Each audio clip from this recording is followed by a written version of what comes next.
Thank you, ma'am. I'm going to speak about eye banks and research in India, opening up a new frontier.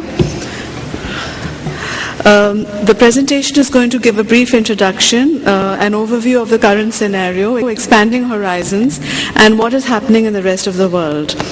The current scenario as concerns research related tissues from eye banks is that the Transplantation of Human Organs Act, which is passed in 1994 and has been amended even in 2011, recognizes that the transplantation is for therapeutic use only.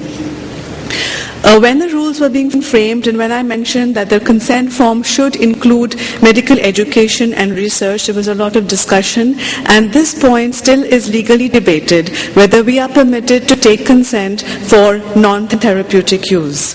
This is also confusing for corneal surgeons because therapeutic use in ophthalmology is a very specific utilization of the cornea, which is to take care of infection and get rid of the infectious part of the cornea.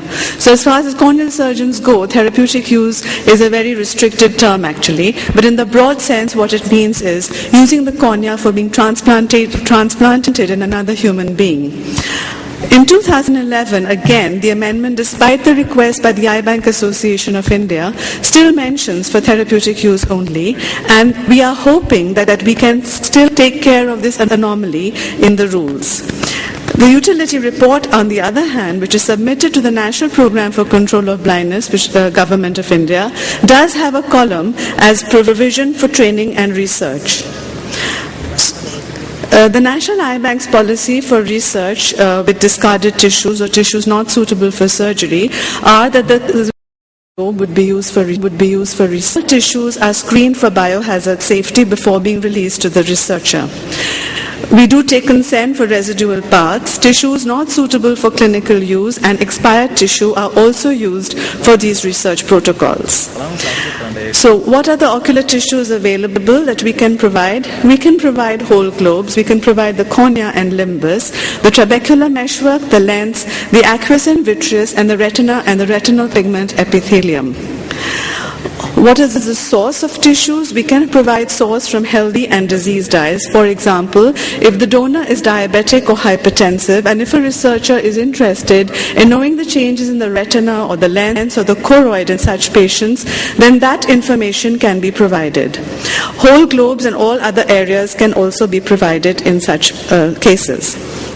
Now, looking at cornea collection, 2010 and 2011, out of the 249 major performing eye banks in India, out of the top 10 eye banks, this is data which I'd seen up to May last year, 8 were practicing whole globe retrievals and 2 were practicing in situ excision. But as Dr. Basak said, the trend is fast changing towards in situ excision because it shortens your death preservation time and it also increases the acceptability to the concept of donation for the donor's family.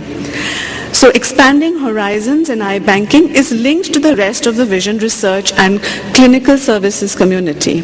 Eye banks should be encouraged to promote research. The medical fraternity should promote eye donation, and vision research groups should support eye banks as well. Eyes for the vision research, there are animal models and primates and rodents which can also be used, but human eyes have their own preciousness and they can be also useful for surgical specimens and donor tissues. Now, what are the other kind of tissues which we can provide? Basically, eye banks have a full range of or spectrum of donor tissue available. 50 plus is more common, but you can have younger tissues and infants. So if a particular study requires a particular age group, that information should be provided to the eye bank. Similarly, there could be a variation in death preservation or death retrieval time, as the case may be, maybe less than 6 hours, 12 to 24 hours, and sometimes even more than 24 hours. And then retrieval techniques could be corneosteral rim and globe. This is important for the ophthalmic community to understand because if they're planning a research protocol, they need to discuss this with the eye bank, which is going to provide them the tissue as to what they require so that the eye bank does not waste their time trying to contact them for tissue which they feel they're not going to use. Humans are different from animals, so in the study of the physiology, anatomy, regional specialization and genetic variation, this information we can cannot get from animal models.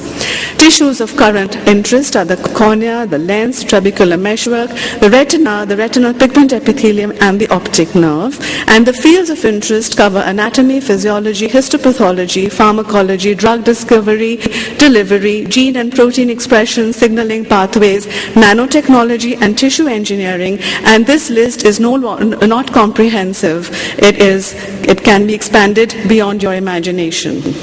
What are the hot topics